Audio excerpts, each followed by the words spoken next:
been there.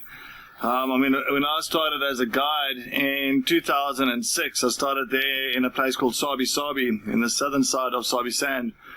And before we could even do anything, we first had to go on a thing called the Ranger Selection Camp, also known as Nkombi Camp.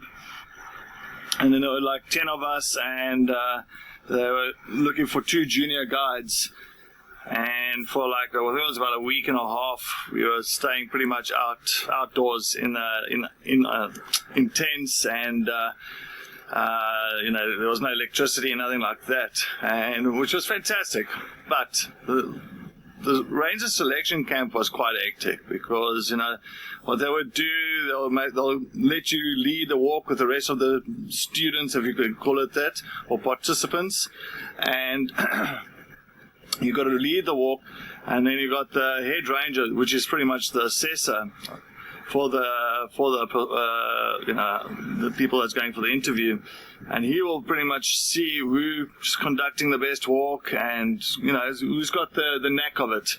And on top of that, they'll also get a vehicle stuck, so they'll go into the riverbed and they'll get the vehicle stuck on purpose, like proper, where it's like right to the chassis. And there's no ways you can get that vehicle out except by placing things under the tire, like logs and stones and all that. And they want to see how you conduct all those things. So it's almost like an assessment, you know. They want to see if it's either you fit in or you must leave. You know, you either can handle the bush practically or you can't. And once you got that, and once you get the job, so I got the job with one of my good mates there, Mark Pell. We got the job as junior guides in, and once we got that, we weren't allowed to drive with gas for, I think, about 6 months. What happened then is that you had to pretty much do exactly what Ben said. You got to do the map. You got to know the map of Sabi Sabi, everything, and then I'll sit you down with a white piece of paper, and then I'll say, okay, listen, if you go on this road and you're following a leopard and it goes into the bush and it's going northwest, not going, they won't show you, like, they'll say northwest or northeast or southwest, whatever, which road would you come out on then? Now you got to remember, okay, going on this road, going northwest, okay, it's going that way, this road, it will come out on that road. So eventually you've got to draw the whole map and tell them exactly which road is where and everything, and then eventually they say, okay, fine, now you can start driving. And once you can start driving, then they start testing you. Then you've got to do all the departments at the lodges. So the lodges was very important, because you got to respect all the departments. You know, you don't want to be just there. You think, oh, I'm the guide now, and oh, you know, you must make me food and all that. No, when you start something like that, and this is back in the days. You do the department, so you go do kitchen work for a week. You work in the kitchen, you do the dishes, you do the serving, you help chop onions and carrots and all those things for a week.